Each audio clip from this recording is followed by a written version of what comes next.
Yo, my people. What up, though?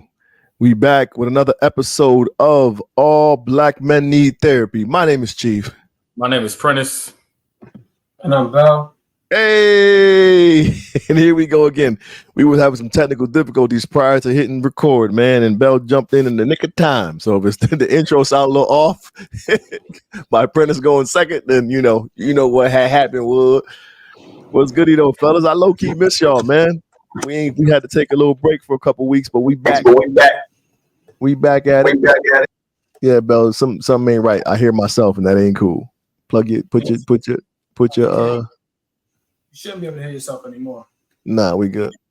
Appreciate you. Yeah, you look and sound much better. What'd you do? I had to switch computers. Word.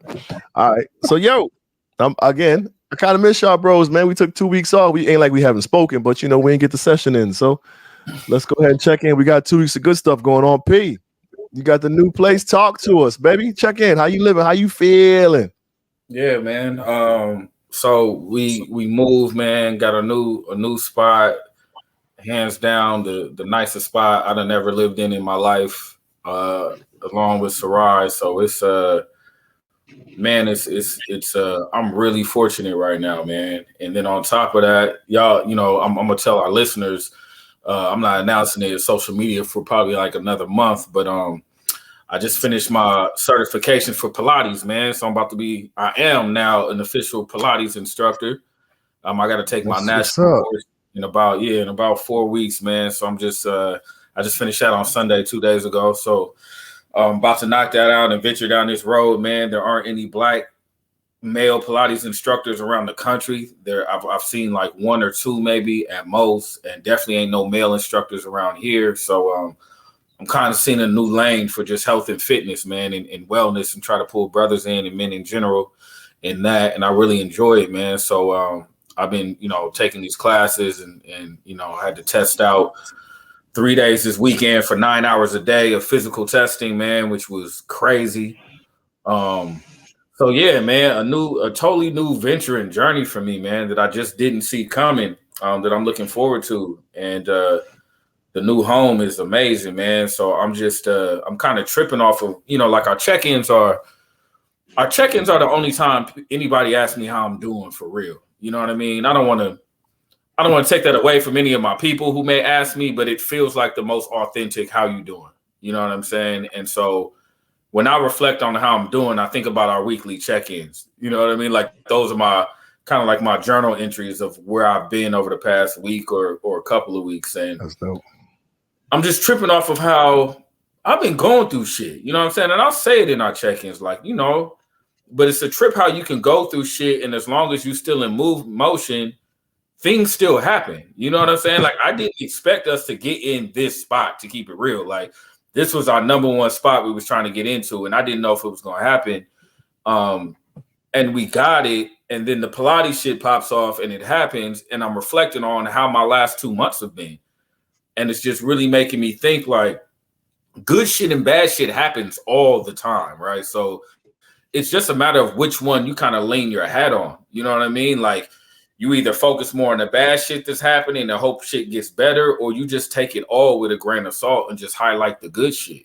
That's kind of what happened. But if the outside looking in, everything is wonderful and things feel better than they did before, but things haven't just consistently been wonderful for me. You know what I'm saying? Like, I've been going through some shit, but I don't feel as challenged as I did before because there's also motion. Like a couple of weeks ago, I was like, I'm focusing more on home life and I'm focusing more on, what we got to do at home. And then boom, shit just happened. So I'm kind of tripping off of, man. That was a long check-in for me, but I'm grateful, man. Like shit is moving, man. Like non-poetry related shit is moving right now. And I like that for me. So I'm gonna continue to pour into this and see what happens.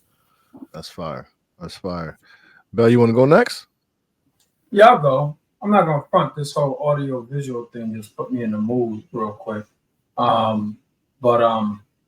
man, I've done. Hey, Bell, for it make you feel any better, your mic isn't working. You're using a computer microphone right now. Mm-hmm. I need an element. Do your check-in for now, Chief. All right. I'll jump in. Things are like So what I realized is that we have done a good job of cultivating this space and encouraging a platform of vulnerability, but we tiptoe around it sometimes. Like we pick and choose when we want to be vulnerable, which is okay. But like we've all been in a space in the past couple of weeks, and we get on here like, yeah, shit is cool, blah blah blah blah blah blah blah, and then we talk amongst each other outside of here. It's like, yeah, shit ain't as cool as it looks. So I don't know how authentic we want to be on certain days, but I know like we got into it a couple weeks ago. I think I mentioned it on our last episode, but we got into it a little bit, three of us, you know what I'm saying? But we were all like going through some shit at that moment and kind of just like, I guess, ping ponged it, you know what I'm saying, back and forth. It was crazy. But honestly speaking, right now I'm in a good spot. It's been a little heavy these past couple of weeks, but I'm in a good spot now. I'm just finishing up with my album. The last track will be done tonight. I'm gonna upload that joint tomorrow. It should be released at the end of the month.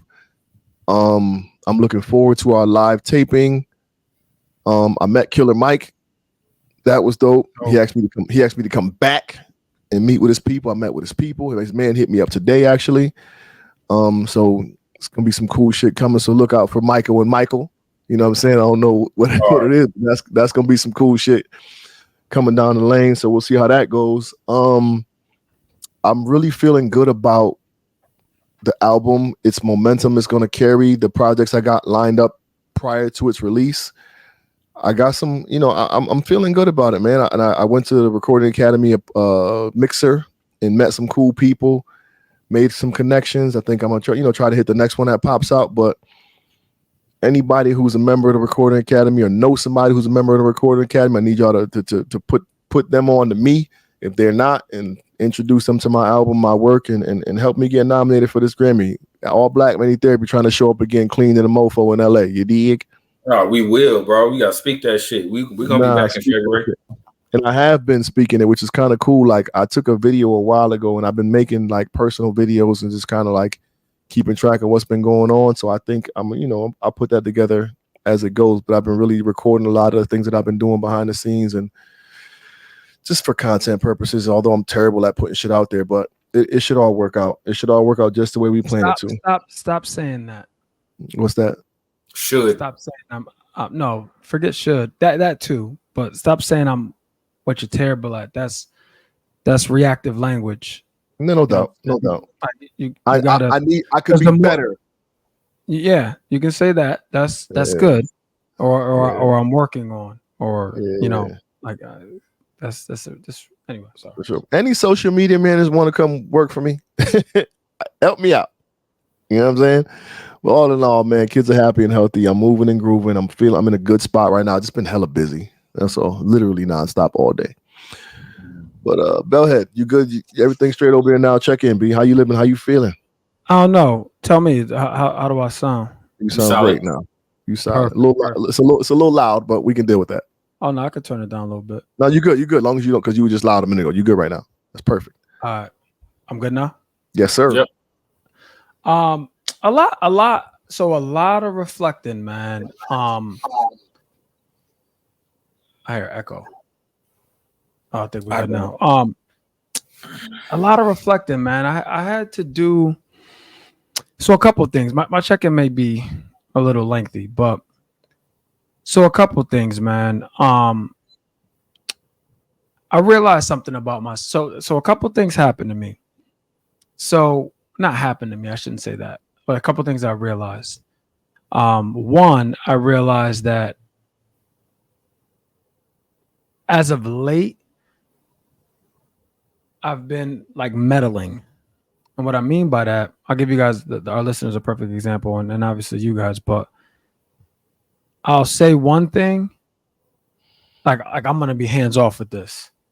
And then I'll start going in and fucking with shit. You know what I'm saying? Where it's like you said, you're going to be hands off. So I realized that I'm like, all right, my actions have to line up with what I'm saying. If not, then I'm a hypocrite. You know what I'm saying? So that's what I realized. Another thing I realized, man, is I had like this epiphany. So Lorraine was watching and I'm gonna post that on our social. So Lorraine and a friend of hers have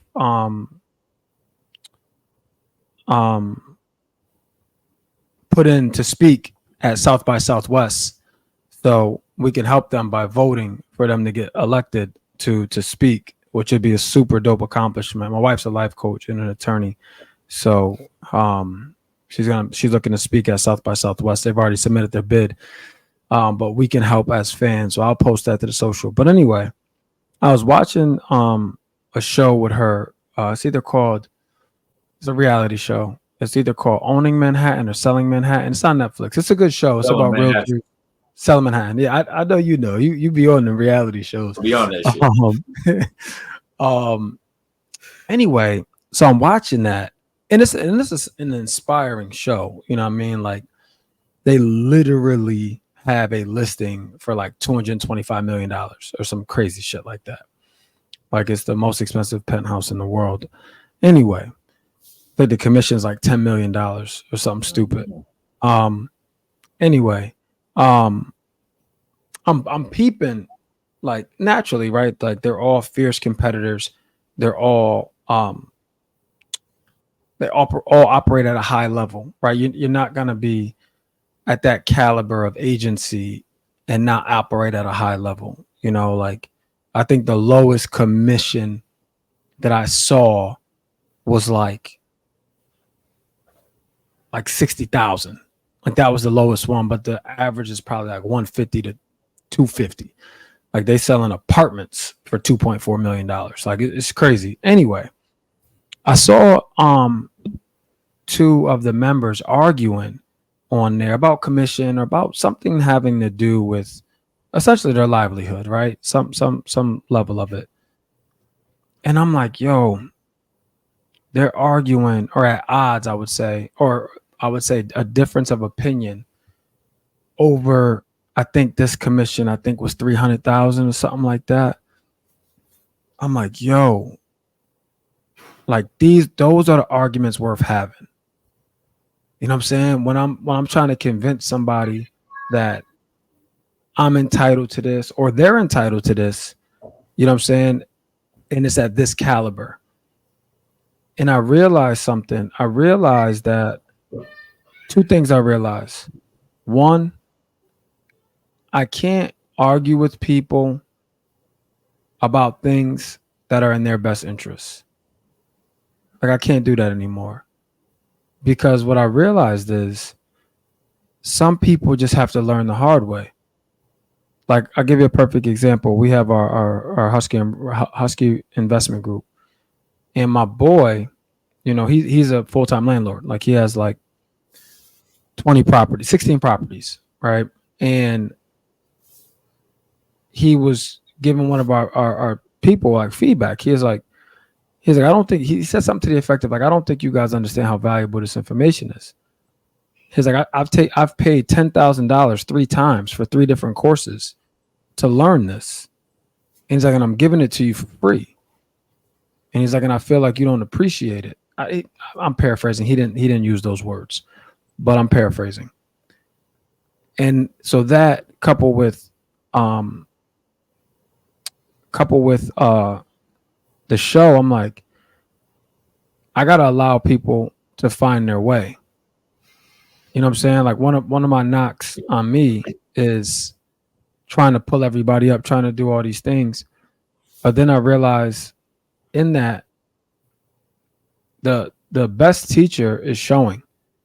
You know what I mean? So I'm like, I can spend my time blue in the face arguing with somebody or trying to convince somebody of something, or I can just go out there and do it myself and allow them to see what I was talking about as opposed to hearing what I'm talking about.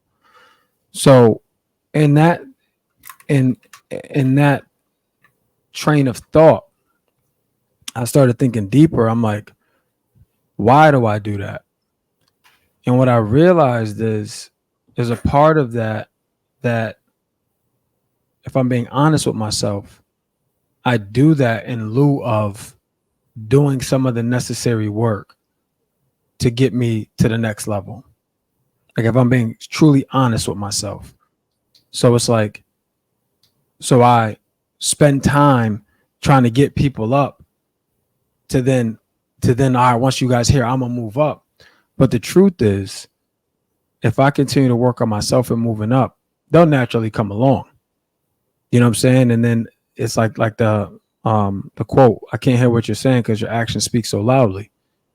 You know what I mean? So it's like I won't need to say anything to them because they'll see. So that was an epiphany of mine that I'm like, I need to focus that energy inward and stop putting it out there. And I'm putting it out there because it's me avoiding doing the work inward. And then I thought about you guys, actually. I thought about you guys, specifically you, Chief, with your current Grammy run. And I thought about the work that you're doing. And I'm like, okay, so what does the work look like for me? I'm like, what does that work look like? You know, and then I started thinking and I'm like, all right, I got a plan. You know what I'm saying? Like I'm working with somebody to help me put it all together. And in doing so, it's just a level of accountability and she's a publicist. So a level of accountability and bigger vision thinking. So I'm like, this is where I need to be spending my time. I need to be spending my time on me. I'm spending my time on other people because it's an avoidance tactic and me not getting, and I'm essentially getting in the way of me. So in doing that, I read 2 books in 1 week. I've never done that in my life. You know what I'm saying? But I'm just on now. I'm back on. And another thing I was realizing is my knee is messed up. Like I'm about to go see orthopedic in 2 weeks. But my knee is messed up, so I haven't been able to run like I want to run. I know me and Chief was laughing. We was talking about runner's high. He's like, yeah, I haven't got that yet. But there's a level of dopamine that I receive from running that I'm not getting. So I've been in like a weird spot. Like I just been in a weird, not depressed or anything like that, but just like off. Like that's the best word to use. I've been off. And not to mention it didn't help that I probably dropped conservatively 15 grand this month or in July. You know what I'm saying? Getting my house right and all of that stuff and everything like that. So that hurt, you know, and then being pulled in that direction, getting the house right and all of that. But the good thing is I got a tenant in there. The house is fully renovated. Countertops got dropped today. So it looks good. But yeah, man, it's so that's what I've been battling with. But I'm committed to seeing my plan through and not worrying about what everybody else is doing, because me worrying about what everybody else is doing is taken away from what I need to be doing to get to where I need to be. You know what I mean? So that's been a big part of these 2 weeks for me. And then also, I also want to give a huge shout out. I'm not going to mention his name or his podcast because I don't want to jinx anything. But I got a great call today from one of my good friends. I won't even give any more description than that because it may give it away. But one of my good friends, his podcast may be picked up, you know, which is a super dope situation because it couldn't have happened to a better person. So I also want to just say, this feels like a final thought. we can end the episode. I also want to say, man, just keep doing the work. Like that's what I realized. Just keep doing the work, man. You got more time than you think, and there's always more in the tank, and there's always more you can learn. So like, just even I read the 2 books I read this week. Well, I finished it yesterday. Was 7 Habits of Highly Effective People by Stephen Covey, and 7 Habits for Highly Effective Teens by his son, Sean Covey. So I finished both of those this week, and I'm about to pick up tonight. I'm gonna download what the hell is the name of it? The Least Likely Millionaire, and Think Like a Warrior. So I'll bang those out this week as well, and I'm gonna just keep on that trajectory. But that's where I'm at, man. I worked out today. I went to the actual gym to work out. That's another thing I've just been like you, Prentice. Shout out to you for getting those licenses, man, because that's not something that I saw for you or hell for anybody I know for that matter. You know what I'm saying? So I've just been just trying to connect the dots, man. Just trying to connect the dots. So you're right, Chief. We've all had a lot going on, and we don't necessarily give it all on here, but we, our one-on-one chats, we get into it, but we've definitely had a lot going on. Nah, for sure. Well, I can tell you what, in the middle of all of us going through some shit, we all have found this happy ground, this commonplace, this vision, this mission, and I think it's super, super, super dope. And the even doper part about it is we all have an opportunity to support each other within that. You know what I'm saying? Mm-hmm. Yeah, so that's fire. But yeah, man, let's get this thing rolling, Pete. We've been holding this topic off about 3 weeks now, man. A month. Yeah, a month. It's been like a solid month, man. It has. So let's get into it. And Speaking of which, real quick, did homie ever send those voice notes? I got one personally, but Okay. I thought they were supposed to come on the. Well, if you got one, I'll take one. One's better than zero, man. Yeah, I'll take that. Shout out to that brother, man. I'm gonna text him. I'm texting from the thing. Say, you that nigga? Where you been? Yeah, man. I this will segue into today's topic, but Chief, you talking about us getting to that happy place, man. And Bell, you saying that you didn't see this for me, and I didn't see this for me either. And I realized that the reason probably why I got into this, I realized why I allowed myself to go down this Pilates road, right? Like outside of Sarai getting into it and me trying to tap into what she's into, I always try to do that, and me trying to immerse myself into her world and discovering something for myself in the process. I've been really afraid of this poetry career not quote unquote working out. Like that's been my biggest thing, man. Like doing something for so long and at times literally putting all my eggs in this basket, having the most recent success being the whole Grammy thing. It's hard to look elsewhere when you've put so much work and effort into one part of your life, and like you just start to fear, like, I need this to work out this way, that it's not. You can have all this success, but there's probably something in your lane that it's not feeding you yet that you're chasing. And I think that I feared it not working out to the level that I wanted to so much that I have not allowed myself to do anything else, like anything else, man. I haven't gotten back to school. I didn't get a real estate license like I had thought about before. Like there's always one reason why I can throw myself back into this artistic poetry lane. And I think the reason why, I'm finding myself looking at this Pilates shit from a whole lot different lens with a lot of opportunity, because I'm allowing myself to explore something outside of what I'm used to. So I think there's definitely been some fear there that I'm admitting only because I've now allowed myself to venture into a different lane that isn't common for me. Which brings us into our episode of the day, our topic of the day, which I am entitling Fear Issues. You guys have heard me, I think, mention the topic maybe the past 2 episodes. Clearly we did not get into that shit. But the topic and the general question that I want you guys all listening to think about, and obviously y'all too, is how does fear impact your life and the life of others around you? Are we indoctrinated to look at fear a certain way as Black men? And is that perspective a healthy one to have? So before we even jump into it, I want to say I'm proud of you, bro. I'm only laughing because deviate from the topic again.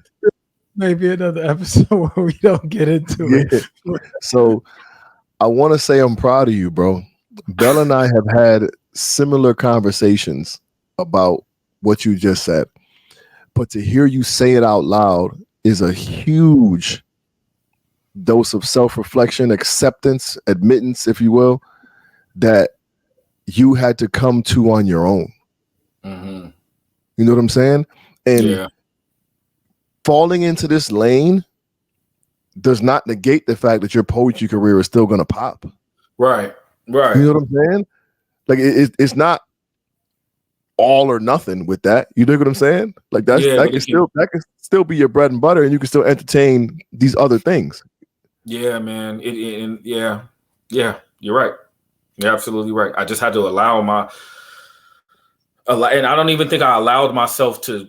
I can't even give myself credit like that. Like I said, okay, I'm not going to be afraid, or I'm going to do something. I allowed myself to try something new and fell into it and found an immense amount of interest, joy, and future perspective in it. So, yeah, man, I'm learning a lot.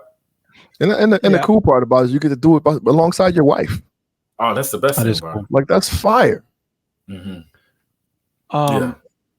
Yeah, I echo what Chief said, and I'll say a couple additional things. There's a saying, man, that you have to stay in business while you build the business. You know what I'm saying? So like getting the Pilates thing going, in my opinion, could help accelerate the poetry career. You know what I mean? Like, and it's not like you haven't had success in poetry, but I also believe, this is gonna sound a little off, but just bear with me. I also believe your expectations are low. And here's what I mean by that.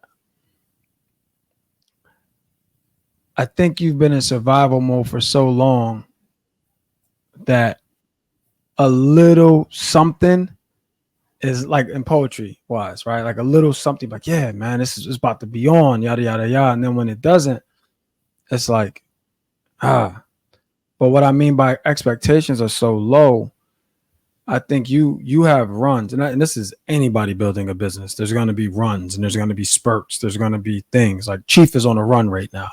You know what I'm saying? Like he was in a place where it was like, man, I don't know, and then boom, some things just started happening. You know what I mean? And he got re-energized and rejuvenated. But here's what I mean by your expectations are low. I think, this is my opinion, Prentice. I'm not saying this fact. I think your work ethic is aligned with your expectation. Hear me out. So say your expectation, hypothetically, right? I'm just gonna throw some numbers out. Let's just say your expectation is to make 100,000 from poetry. You'll work, and then you'll get a check for 30 grand. And you'd be like, now you've been surviving up until that 30 grand came. You know what I'm saying? So now it's like, yes, like I got the money, I got this, I got that. You know what I'm saying? Let me rejoice about all these things that I'm able to now do, which you absolutely should do. But when I say you're in survival mode, it's like when you get that, it's like, all right, I can breathe now. You know what I'm saying?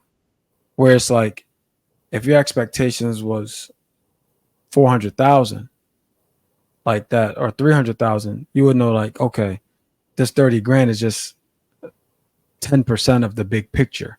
Like I haven't arrived, like I haven't made it. You know what I'm saying? And I'm not saying you say that. I'm just using that as descriptive words.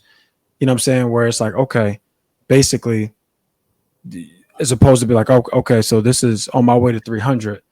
This would be like, 2 months of pay, right? Like 30 or less than 2 months of pay.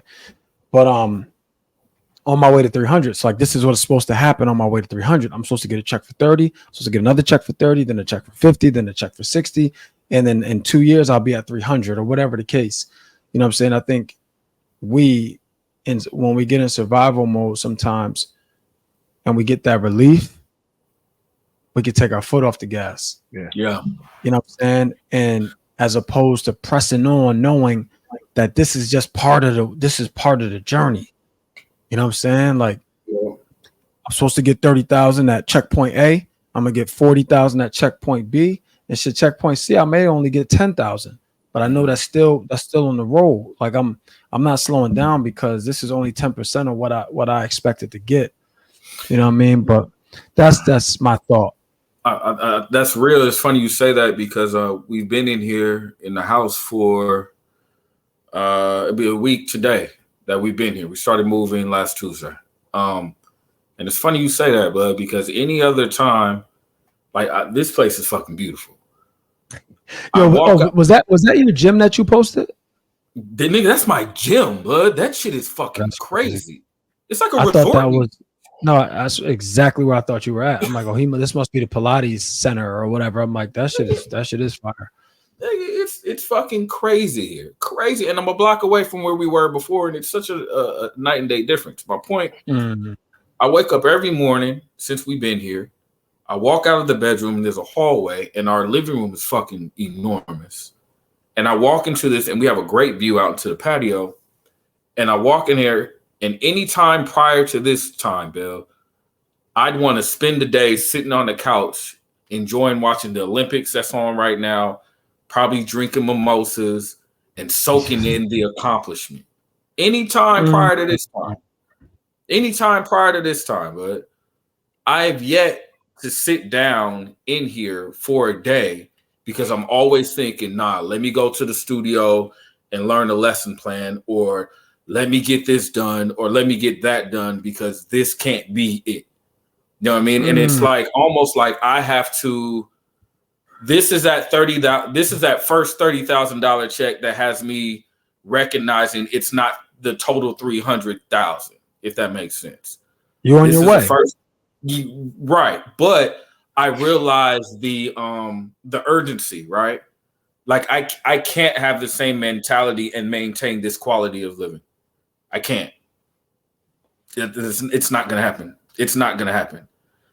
At the same time, I understand that, again, I've been fearful of doing new things, and I feel like just the short amount of time of just allowing myself to pursue different things, have a different mentality, has gotten me so much in such a short period of time.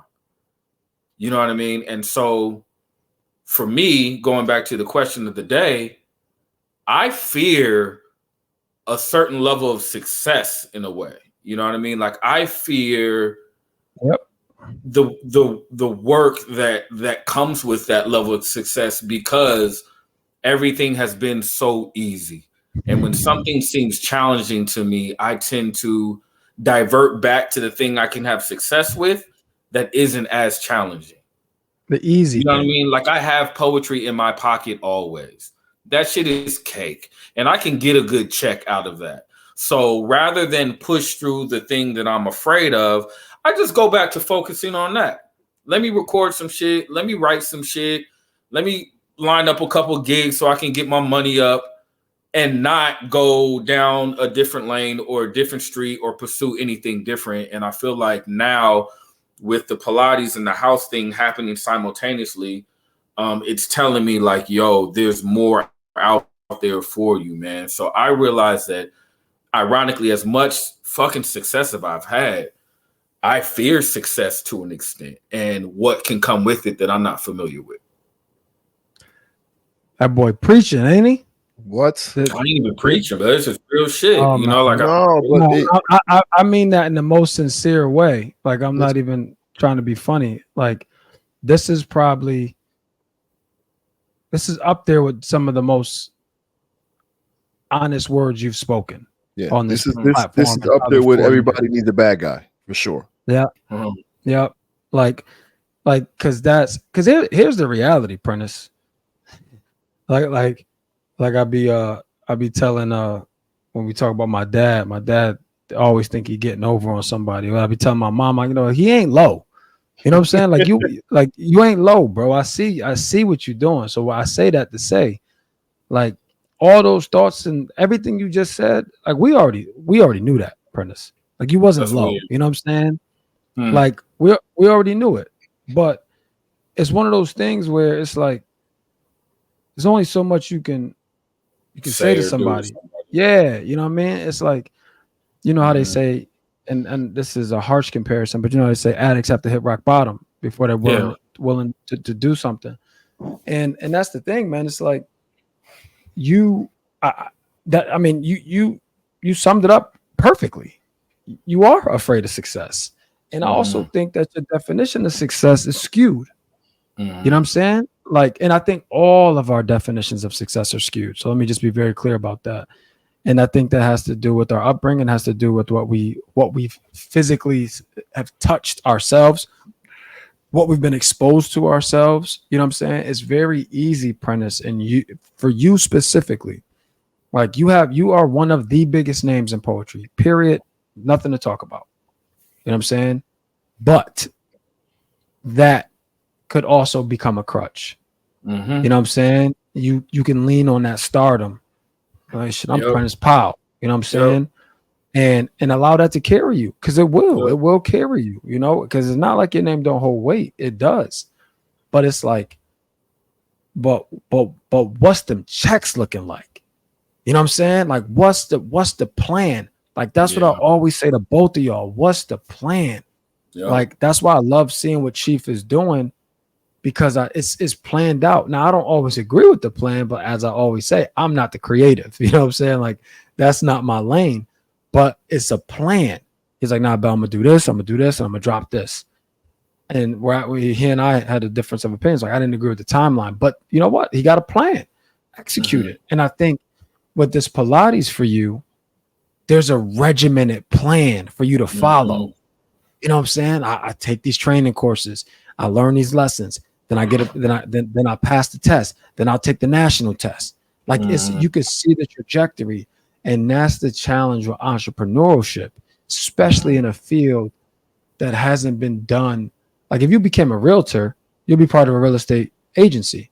So there's going to be people there that you can lean on and learn from that have done what you want to do. I don't know that there's a lot of examples in poetry for y'all.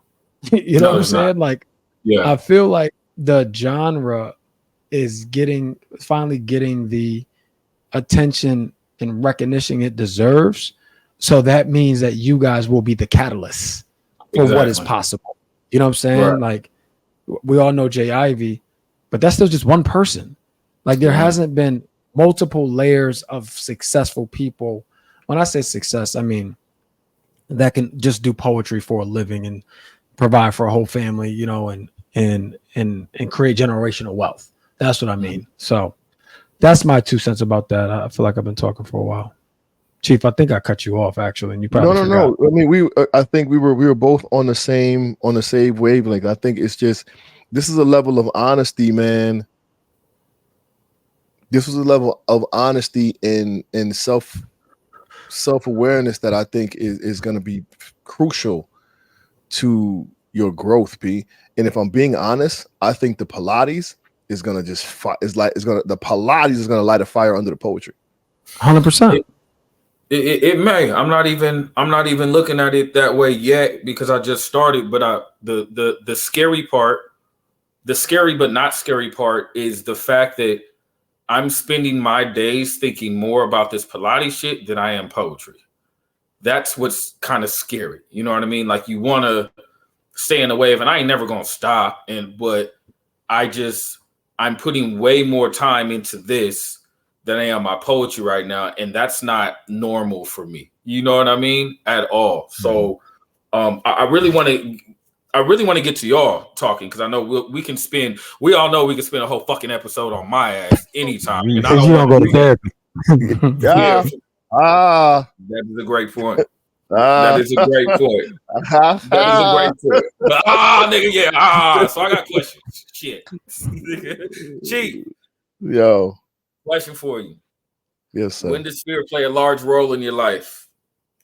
And does it impact how you operate and how you think? And that's a real ass question. I know surface shit. Yes.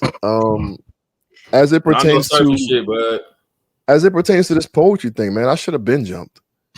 You know what I'm saying? And I think it takes these type of conversations. It takes me to see, like Bell said, you know, I got to do it. And then it takes me to see you on the Grammy stage. You know what I'm saying? It takes that type of stuff to kind of light the fire in me and propel me to keep moving. But it's also like a matter of,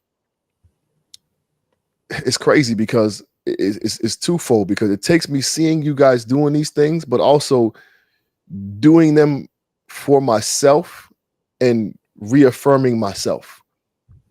You dig what I'm saying? Like, so what catapulted this whole process right now was me getting into the recording academy. It's like, okay, nigga, you can do this. Like, you belong. You know what I'm saying? Although I knew I belonged, although I knew I was there, it was that little bit of recognition, that Validation. the validation that said, okay, bro, you got this. You know what I'm saying? And that's right. And that's what it was. But I've been doing this forever. Like, and this is no flex, but you'd be hard pressed to find a poet who made as much money as I did doing poetry, but they got more publicity or more light or more fame or, more name or thousands of, you know what I'm saying? All that shit. You dig what I'm saying? But in the same token, I'm going, maybe they, it's not a doubting myself, but it's a fear that maybe I don't belong there, or I got more work to be there. You dig what I'm saying? So that's where my fear lies, and it's wild because there's levels to this shit, and we've always talked about not wanting to be in a traditional poetry spot doing poetry. Like this, it's bigger than that. It's writers. We're writers. We're behind the scenes. We're doing commercials and all the other stuff. But even with all that being done, with the checks, with the check stuff, I could show these people, and it's just like, yeah, but. And I'm still questioning. You know what I'm saying? So it's that fear of not being enough for them when I know I'm more than enough for me. That pressure is still on. It's imposter syndrome. Yeah, we all have it to a degree. Yes, It is. It's imposter syndrome. That's all it is, bro. Like, you're in a place that you don't know if you belong. I can't say that because I know I belong. But you don't, though. Because you just said when you got on the recording academy, it gave you validation, and it energized you. So here's what I'm saying, bro. So, Prentice, to answer your question, because I know you want to get questions answered, we all suffer from the same thing, just in different stages. And not that, somebody's at a higher stage or a lower stage, it's just different stages in life. So, like, we all have imposter syndrome. I literally just made a LinkedIn post today about imposter syndrome, or part about imposter syndrome. So here's what I mean, Chief. You can measure yourself in sports based on who's lined up beside you, based on if you have the starting job or not, based on if you getting recruited by whoever, right? That's how you measure yourself in sports. It's still somebody else giving you that validation, telling you, Chief, you are starting strong safety. Chief, you got offers from these people. So like, I am good. Here's the challenge with entrepreneurship, period. And then I'll get into poetry. You don't know you're good. And I mean good in a lot of different ways. Good as in talent, good as in financially good as in, on the right career path, you're making the right decision, good. I mean, all those things. You don't know that until somebody tells you based on the things that you've done. There's a quote that says, put your head down and work. Somebody will let you know when you're successful. You know what I'm saying? So when I say imposter, Chief, I don't mean you don't have the chops. I don't mean that at all. What I mean is you don't know what good looks like. Because think about it. Like, just you just said and I agree. Like, I knew what those checks look like. It's probably not many poets making more money than you in poetry based on what I've seen. But even that wasn't enough for you to feel like, you know what I'm saying? You're like, there. You see what I'm saying? And here's the bottom line. That is the only thing that matters. You know what I'm saying? Like, the money is the only thing that matters. Right. Fuck a Grammy. You know what I'm saying? Like, if somebody said, Chief, I'll give you a Grammy today, or I'll pay you what you made your best year in poetry every single year, but you could never win a Grammy, you'll take that pay. 100%. I promise you. 100%. Right? So that's the only thing that matters. So, but we don't know. We question it because we've never seen it. We don't, and I'll say this: we may have even low expectations for ourselves.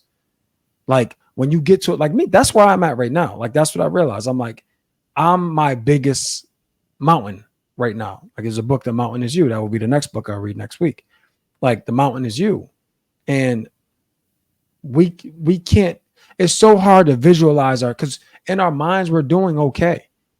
You say it all the time, Chief. Like I'm doing okay, right? And you are. Some people will say you're doing very well.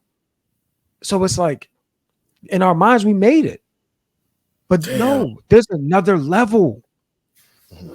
I didn't realize that's what Go ahead, Prentice. I didn't realize that's what I'm going through right now, being up in this crib. But I'm going into that living room and I'm having talks with myself like, yeah, you're supposed to be here because I don't know. I'm not used to this level of this quality. You know what I mean? Like this feeling of sitting in here and coming back in here. And I didn't realize that I'm going through and maybe I did, but maybe I just didn't want to admit it. You know what I mean? Because I'm spending so much time. Like I've envisioned this shit. Like I manifested this absolutely, but it's one thing to manifest it and to come true, and how you feel after it's manifested, man. It's a whole different ball game, man. And so I'll just chime in on that because I think that's what I'm going through right now. But it's motivating me to continue working so that I don't feel like an imposter, because nothing is coincidental, right? Like those checks for you, but they're not coincidental, nigga. Weak niggas don't get big checks. I don't give a fuck what you do. You know what I mean? So there has to be something in you that's missing, that's not giving you the confirmation you need to be able to go as hard as you're going right now without that email you got a month ago from the Recording Academy. Because I can even see it. How hard you've gone since that email, nigga. When I text you like, yo, check your email, and you got that shit, like you've been on a total different run with this shit. So how do we, and I got a question for you, Bill, after, but how do we assess these, how do we treat these fears? You know what I mean? Like, is there a practical way to treat this shit? My advice is, which is what this my post today was about, having a strong mentor. And my last line in my LinkedIn post was, a mentor will see something in you that you can yet to see in yourself. You know what I mean? And I spoke about getting custody of my daughter in my LinkedIn post, and I forgot. But my mentor reminded me, she's like, Chris, you didn't want to do that. She's like, I had to convince you. Like, you was telling me every reason why you don't want to do it. But I trusted that she knew what she was talking about. And I just went forward and it worked out. And that's the thing. It's like, y'all, all of us need to have a coach, period. We need to have some type of coach, some type of mentor. It's so crazy because I was. Go ahead, Chief. No, I was having this conversation just the other day. I was talking to this dude, Shamel. Shout out to Shamel. I played college football with him. He's now a principal, elementary principal at a school here in New Britain. And we were just talking about him not wanting to go back and get his doctorate, and me like, nah, I hated school. And to Bell's point, like I remember when I was getting my master's and teachers talking about something, I'm just like, yeah, I'm not like this ain't this, the school shit ain't for me from a student perspective. Like it just ain't for me. Like from an administrative perspective, like I'm good working with the kids and blah, blah, blah. And in that conversation, I'm listening to her talk to me how I would talk to my students. Like reaffirming them, you know what I'm saying? And I'm just like, yo, this is crazy. Like it to that point where, like, to Bell's point, like she was like the dean. She was the dean and she was the mentor, and I'm the mentee. And I'm just like, yo, I'm a grown ass man. I have these conversations literally every day. But when it comes to having them with yourself, you don't want to listen. That's so weird. So weird. You can give it to so many other people, but you don't take your own advice. Like I would have. Good. I would have said the exact same thing she said. I'm saying I would have said the exact same thing she said to me. And one more time, thing before we go to the next topic, you guys ask Bella's question. People like, honestly speaking, I only really like, there are people in the poetry world that I connect with that are cool, that I really respect their work, but I don't bounce too many ideas off of much people. There's like 3 people that I bounce things off of. So to that whole validation point, P, like to hear you a moment ago, like, yo, that shit gave me goosebumps. Like that shit made me, that it was validation for me. Made your boy feel good. I let him listen to the one of the tracks from the album. You know what I'm saying? So that, like, that shit makes a difference, man. So I don't know where the fuck I was going with that, but appreciate you. Iron sharp as iron, bro. Like precisely. And we had a whole conversation about that, which I don't think we're done having because there's still some shit I got to get off me, but we'll talk about that later. So you mentioned having a coach, Bill, and like in my mind, and this kind of goes into my very specific question for you. I know Lorraine is a life coach. Yep. Would you consider her one of your coaches? Does she serve that kind of aspect for you? No, she doesn't. And I'm gonna explain why. Because you can't coach your spouse. You know what I'm saying? Now so I will bounce. Like, for instance, what I'm about to do or what I'm working on right now, I told her, I'm like, I'm gonna bounce this off you. You know what I'm saying? I'm gonna bounce this off you. But she can't coach me to the level I need to be coached because we're too close. You know what I'm saying? Like, you want to try this out, Prentice? You want to try this out? I'll give you a perfect way to try it out. You and Sarai get on I'll call it a diet, but like a workout plan. Anything that has to do with something that, get on a workout or a diet plan and coach her up if and when she ever slips up. Let me know how that works out. Right? Like, you just can't, man. We're too close. It's too close. But you know, she's giving me sound advice. Like, I remember, like, I say this quote all the time, and it really helped me. And we were at dinner. When I was interviewing for my director role. And it was a lot going on. It was a transition, and I wasn't sure if I was ready. Again, imposter syndrome was alive and well. And we were at dinner. I'll never forget this shit. We were at dinner, and she was like, "Can I coach you right now?" I'm like, "Yeah, man, whatever, sure." And she was like, "As minorities, we always feel like we have to be," because I was doubting my ability. And she was like, "As minorities, we always feel like we have to be overqualified for the job. Always. We always feel like we have to be overqualified for the job before we even apply. Think about getting it." And she said, "But there's nobody more confident than a mediocre white man." You know, that's game. And I'm like, that's crazy. That's game. Because there's a certain level of privilege that white men have, period. Right? There's a certain level of privilege that they just inherently have, right? Nothing to do with race. Is like, they built this country. Well, they're the forefathers of this country. So there's just a level of entitlement that comes with that. And it's true. It's true. Like, I've seen people put their name in a hat for shit that I was qualified for, that I was like, nah, I ain't fucking with that. And they're not even qualified to be in the role that I'm in. And they're qualifying, and they want to interview for a role that I'm thinking I want. And I'm like, that's crazy. But it's the confidence. So sometimes they'll confidently get into a position and figure it out. Whereas, like, we can't get into a position until we feel like we got all our I's dotted and our T's crossed.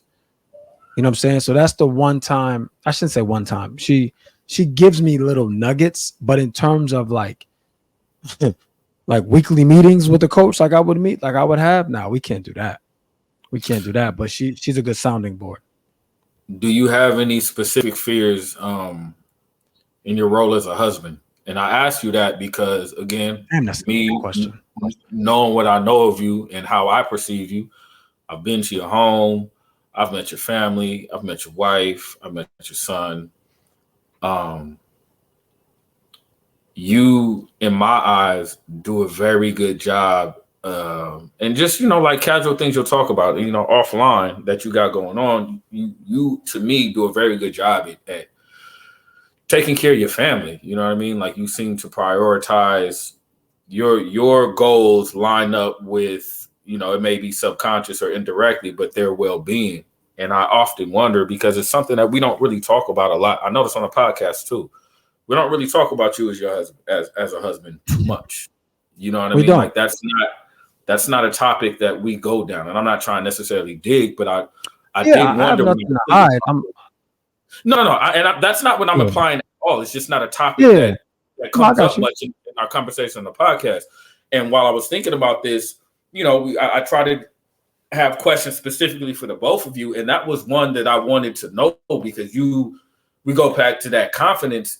You have this you have like this innate confidence in you to me, but like it's not overboasting, it's not braggadocious. You seem to really know who you are, had enough life experiences to kind of know where your strengths lie. And so I wonder, when it comes to your role specifically as a husband, like, do you have fears there? You know what I mean? Because I know I got some, and obviously I can't ask this single nigga below us right here.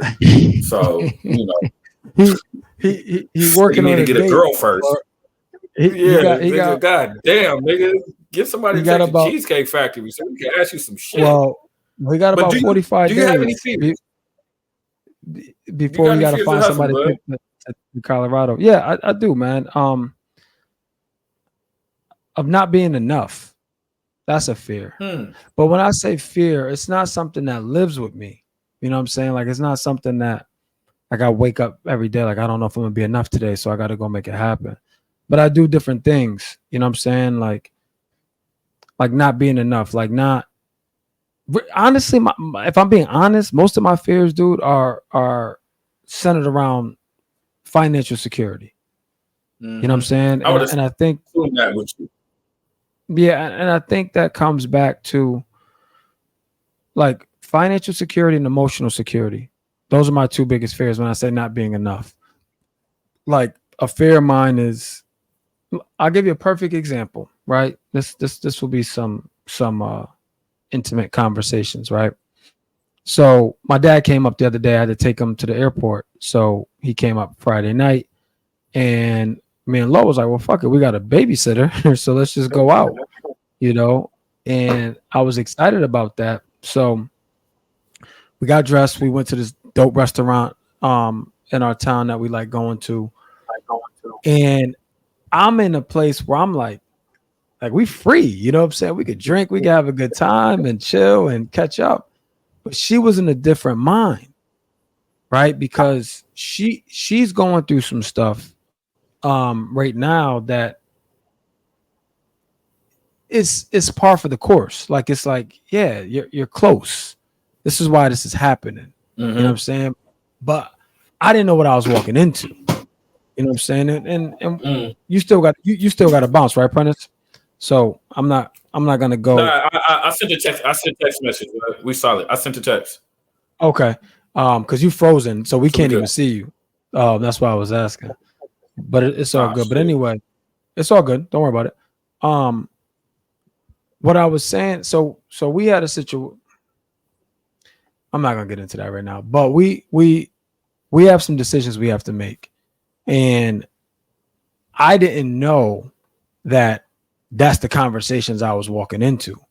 So I'm like, and then she's talking to me about some things in business that's going on, and then these decisions that we have to make, and then like the tears start coming, and I'm like I was trying to, you know what I'm saying, drink this margarita. Like, I didn't know. Yeah, like I didn't know that this was about to happen.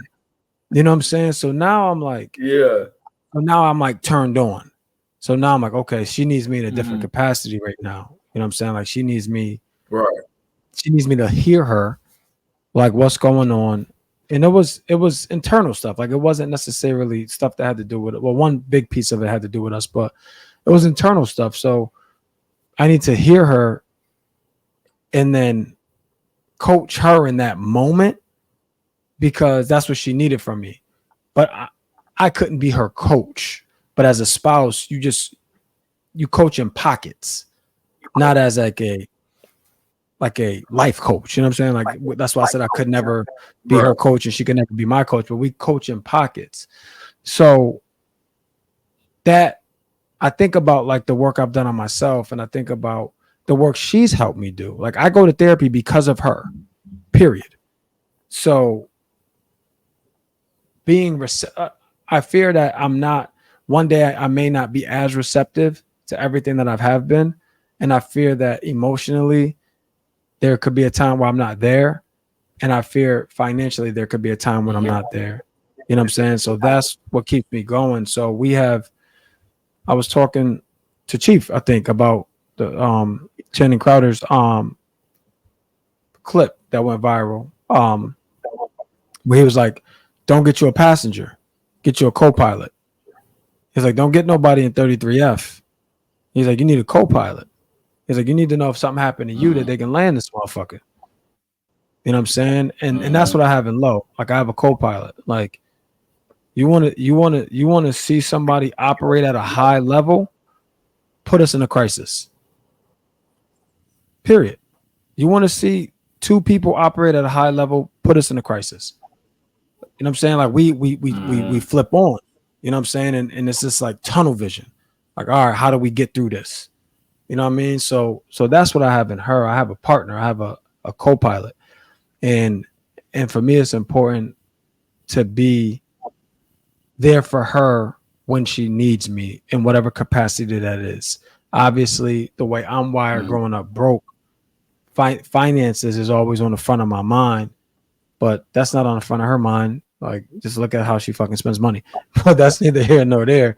But that's why there's a good partnership, because she can spend money how she does because she knows that that's a focus of mine. So I'm never going to let it get too bad.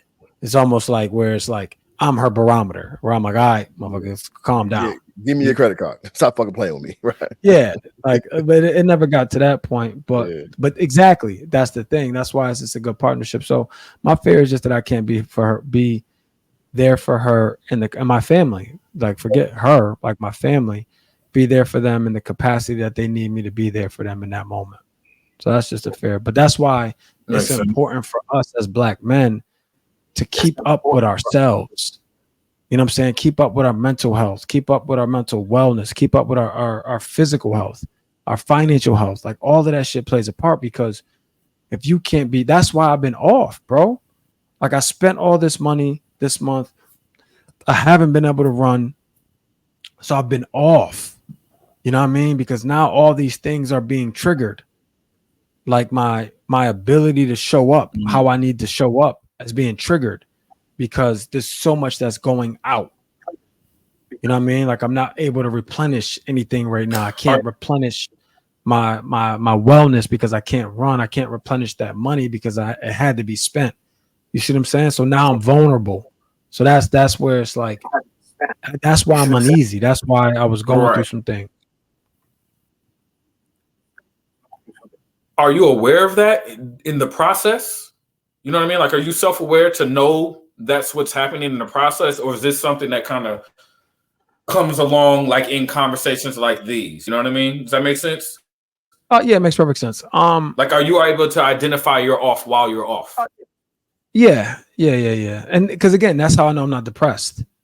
Because if I was depressed, I wouldn't realize it until well down the line. Right. But like she helped me when it came to this money, like, because I got this weird thing, man, and this is what we was talking about. Like, we have a joint account and we have separate savings accounts. I won't take anything out of my savings account, so I took everything out of our joint account to pay for everything. But in my mind, like I do the saving for us. You know what I'm saying? Like that's my job. Like I do the saving. So but I'd be. So what was happening was I'm like, babe, Zell me this, Zell me that, Zell me this. So in my mind, it's like, yo, you low key going broke. But and that's she had to help me with. She's like, yo, why do you do this to yourself? She's like, why do you convince yourself that you're broke? She's like, all you have to do is take the money out of your account. But I won't take it out of my account, because if I take it out of my account, I may not put it back. So I take it out of the joint account, because now it's like I owe her money, even though it's my money. Literally, it's my money I put in there. But it's like, nah, Lo sent it to me, so I got to send it back. You know what I'm saying? Like that's the mental game I got to play with myself, because if not, I'll fuck some money up. You know, like I'll fuck some money up. So I think we might have lost Prentice. No, we definitely lost Prentice, but I think we running up on time anyway. Yo, it was another powerful conversation. I almost wanted to take it back to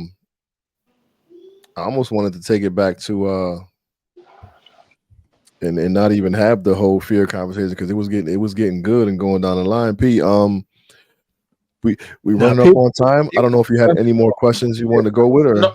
I sent a text message, man. So I got a little bit more time. We can definitely keep, because there's something I wanted to ask you. I definitely want to get out here without this question. Go ahead.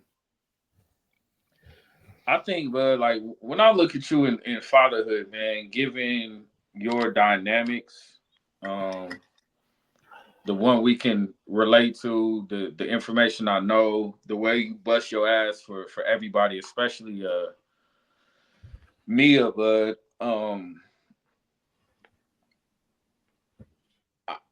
I wonder sometimes how much of that is who you are, and the answer to that to me is 100% as a father who you are. But I was curious, like how much out of what you do for your children and the length you go to is out of some type of fear. You know what I mean? Like I wonder what behavior of yours, and I feel like there's somewhere. I feel like we all may have it. There's a fear in dealing with this podcast. There's a fear in of what I've learned about myself and the trauma that I hold on to. There's a fear of my children going through that, so I almost overcompensate in some cases. You know what I'm saying? Like really, like over the edge, like shit that and this is probably the most minor example, but it's little shit. Like I tell Mia to pack her bag because she's staying at her aunt's house, and I'm gonna pick her up from over there to bring her to softball practice in the morning.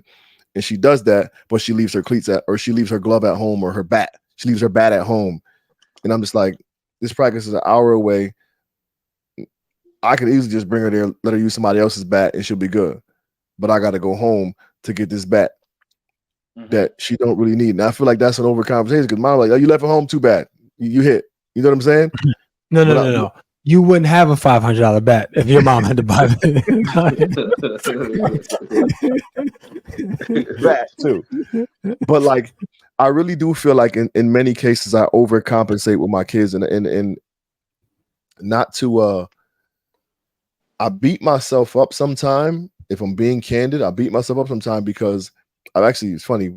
Shout out to poetry, but on my last album, there's a line in the track that we have together, P, and I say, I'm a damn good father, but I'm a better one to my daughter than I am my sons.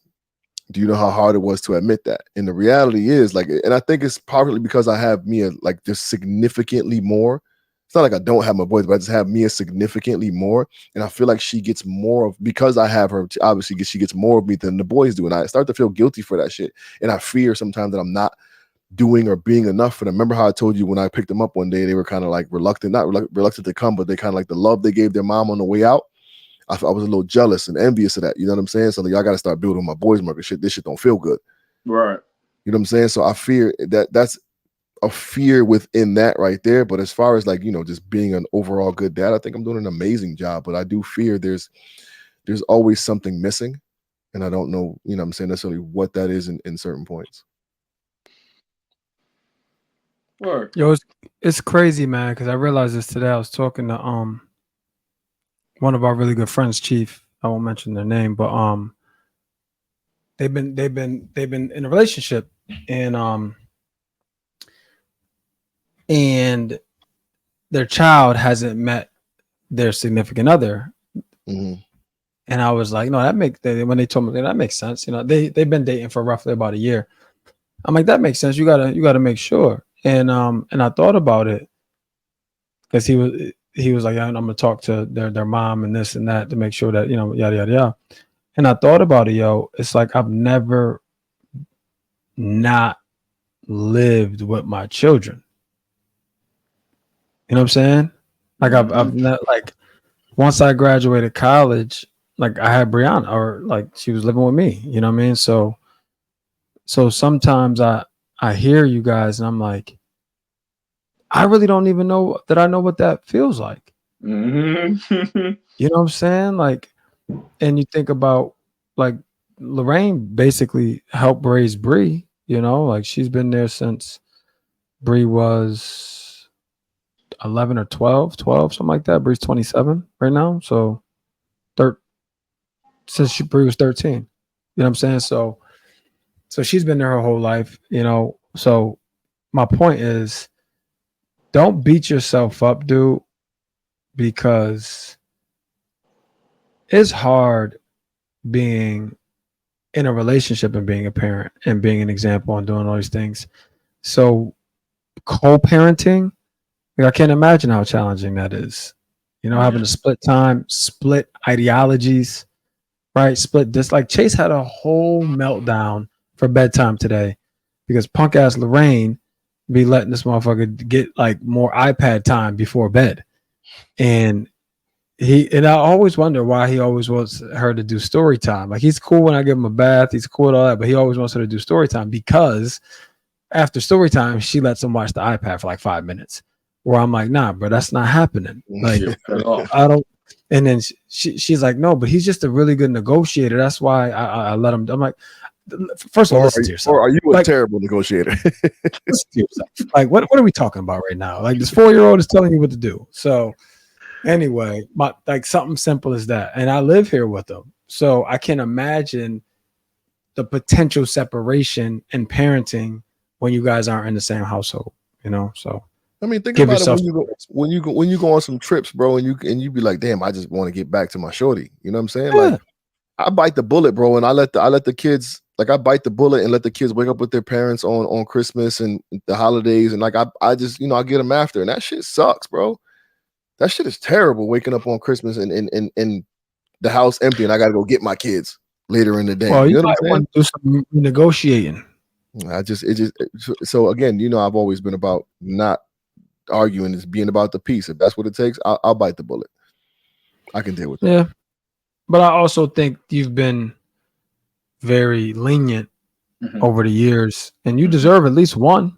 You know what I'm saying? Like give me that. Let me get one. You already had one. Yeah. Shout out, rest in peace, Mr. Darden, man. I think the problem with that concept is that once you make the decision to start doing something different, it's harder for other people to get acclimated. You know, like a couple of episodes ago when me and you were talking about co-parenting and shit, and I was talking about how I was looked and wanted to be liked, and then stopped and starting to stand on my thoughts and principles and doing certain things with the kids. Um, the longer you wait to do certain things that you may want to do or explore, I think the harder they are when it comes to co-parenting, depending on the other parent. You know what I'm saying? Because you almost set a precedent. You said what? Because you set a precedent. Right. And then, you know, depending on who you're dealing with, they may even receive the notion, the act, the energy, the demeanor a totally different way than intended because it's simply not what they're used to. But yeah, man, I just kind of wanted to tackle, and I don't know, we could have gone a lot deeper, man, but I just wanted to tackle the idea of just, you know, maybe one or two of the things that we as individuals fear, because I think the more we talk about our fears, and I'm realizing it right now in my life, like I'm really a nigga's afraid of success despite all the fucking success I've had in my life. You know what I mean? And I have a fucking resume. And I was thinking about that the other day. Like my professional career resume is fucking niggas. Not a lot of niggas are touching my shit, like on some real shit. Like I can say, no, it's expensive. No, it's he said it's pretty extensive, and I'm like, there's no one's arguing that for sure. Yeah, and so the idea of being fearful of success is crazy, and it makes me think like, okay, I gotta look into the shit that I'm afraid of and really try to understand why I'm fucking afraid of this shit. Because it don't make no fucking sense. If I'm afraid of it and I've done this, if I can treat this fear, you get what I'm saying? And it may not even be poetry related. There may be more success in a different arena for me than poetry if I just treat the fear. So I thought it would be a good question to ask y'all those, just those questions, man. You, Bell, with just being a husband and you as a father, Chief, because I think if we begin as Black men to identify our fears, which is something that we're taught not to be afraid of shit anyway, right? Like, no fear, nigga. Black men ain't got time to be afraid unless it's the fucking police. You know what I'm saying? If we learn how to treat that shit, man, it may get us way further in life than we realize. But it takes a certain level of vulnerability and experience too to really, I think, even acknowledge our fears. Yo, 100%. But I'm gonna say something, and I don't want us to go off on a tangent. I don't want this. Maybe we talk about another episode. But what I would challenge all of us on, but this is coming on the heels of what you just said, Prentice, is success is relative. Very true, man. You know what I'm saying? Like, success is relative. So then what we probably need to do is define what that means for us. Mm-hmm. You know what I'm saying? Because maybe we need to adjust it.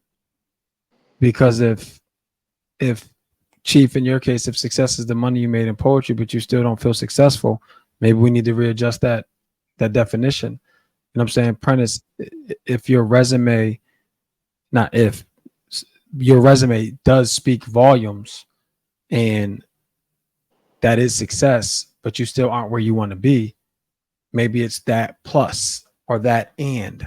You know what I'm saying? Like, maybe we need to redefine the definition. Like, I can tell you right now, for me, I got comfortable. I'll be honest. Like, I definitely got comfortable, and my words may not have always said that, but my actions did. You know what I'm saying? That's why I'm getting re-engaged and doing some things for myself. But we have to redefine that, and I also believe it's like your taste buds. Like, they change every 7 years. Mm-hmm. I really feel like we need to redefine 7 year success every few years, because if we're doing what we're supposed to do, we would have hit that next rung. And if we don't readjust that, then we can rest in our laurels and get comfortable. You know what I'm saying? Like, Chief, your level of your definition of success could have been that money. Mm-hmm. You hit it. You know what I'm saying? But the challenge is you didn't recalibrate. Mm-hmm. Me for the next level of success. So that's why you feel like, oh, you get that message. Oh, I do belong, because your definition of success has now changed. Like, a last quote I'll hit you with is satisfied needs don't motivate. Satisfied needs do not motivate. You see what I'm saying? That's why we always gotta be reinventing ourselves and recreating ourselves, man. But that's all I got. For sure. Yo, I love this episode. I thought it was dope. Real genuine and honest conversation. And I think the fact that, or just how we hold each other accountable and like, I'm gonna ask you this question. I don't want no bullshit. And then it's like, okay, well, now I gotta, you know what I'm saying? Like, you know what I'm saying? Bullshit you. Yeah, because I was about to give you some bullshit, but all right, you asked for it. Here you go. Nah, but I think that's super, super powerful, man. I'm gonna go, man. For my final thought, man, I really, really feel like I feel blessed, fellas. I can't even front. Love it. Like, I really am. I'm blessed, man. Like, I think, like, I'm super, super thankful for the work that we do on a daily basis, and more so kind of when we get in this space and we're going and we're grooving and it goes well and better than we think it would be. Like, it just reminds me of how, like, P, it was refreshing to kind of listen to you kind of own your shit and then address it and be comfortable with that. And you used a good word. So in my notes, I wrote, I kind of wrote push, because the cliche push past your fears. Mm-hmm. And that wasn't, you used the word treat, and I think that's a much better phrase. Like, treat your fears, yo. You know what I'm saying? Treat your fears. And I think that self-awareness and self-reflection ultimately will help you, because when you can own your bullshit and address it and learn from it, then you help yourself grow. And ultimately that is our goal, right? And I think the hardest part about growth is acknowledging our own shit. So shout out to y'all, and shout out to the supporters for locking in with us. P, final thoughts. I'll go second because my phone's on 2%. My charger's in the other room. I think I'm realizing, man, that I've let the universe define my success, right? I think that there's something that's telling me in my head that I haven't actually begun to actually literally chase success. I think my success has been based off of my natural skill set and my passions, but not necessarily anything that I sat down and said, okay, this is what I'm going to do. I think it's one thing to let the universe guide you places, and it's another thing to be deliberate. And I have not been deliberate. I think what Bell's saying about recalibrating is something very important, because I've never recalibrated. I've never recalibrated with success. I've only had some and linked on that and tried to obtain more of that, because I never thought about what success could look like outside of the success that I've received. So I'm going to take a moment when I walk out of here and before my phone dies, well, after my phone dies probably. So if my phone dies, do it. I'm gonna take a minute, man, and really just figure out, okay, what does this really look like for Prentice? What is success look like? Because it's not the accolades and it's not the resume, because I already have it. And I think I'm chasing something that I'm not necessarily meant to be chasing now. And this environment that we have gotten ourselves in now, along with the new venture that I'm chasing, has me, thinking like, okay, let's figure this shit out for real, and not let just the wind blow me in whatever direction, man. Pause. So, yeah, that's it, man. That's all I got. No doubt. Go ahead. Give me a final thought. I think the refreshing was a word that was used. I'll reuse that. This was refreshing, man. I think it was a good temperature check for all of us. I think when we don't record weekly, though, I'd rather not miss 2 weeks. But when we don't, it allows for this, because I pretty much speak to Chief every day, and we all three of us text pretty much every day. So it's like sometimes in that there's no slowdown, because whatever the topic is, whatever the situation is, that's what we're talking about. There's no slowdown. And when we haven't had the space that we've normally are accustomed to having every week, there's a void, So I think it's very important for us to check in with ourselves, and reflect. And it's not easy. Like Chief said, he's like, he got coached basically using the same words he would use to somebody in that same situation. But it's hard to see the picture when you're in the frame. So having outside counsel is good to help you see through the forest. You know what I'm saying? So that's my final thought is do the temperature check with yourself periodically and ask for outside counsel. What? I don't know why. I don't know why my mind went there, but when you said it's hard to see the picture when you're in the frame, I just heard OG. Hey, it's hard to see the picture. You ain't got a breast, Mick.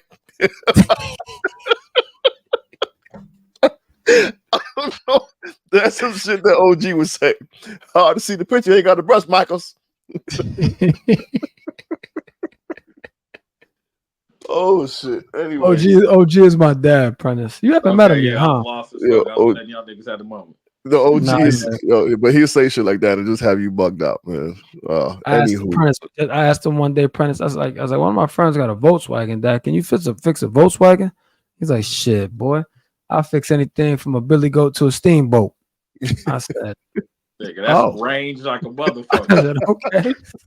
All right, you got it, man. Right. So Volkswagens fall in between there, I think.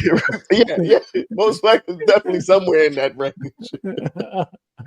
Anywho, yo, this has been dope, man. This has been real dope. Hey, do us all a favor, y'all. Tap into our voice line, ABMNT voice line at 860-410-6160. Shoot us a text, leave us a voicemail, whatever. Roosevelt, if you listening, you ain't do your check-ins. We starting you starting from scratch. We got 7 days. Start over. We can all be found on all social media at All Black Men Need Therapy. We have emails, allblackmanytherapy@gmail, or you can hit us up individually, Chief, Prentice, or Bell at abmnt.com. I appreciate y'all boys, man. And per usual, do us all a favor, hug a black man today. Do that motherfucking shit. So aggressive. And tomorrow. Hug me. Do it. We out, y'all. Peace.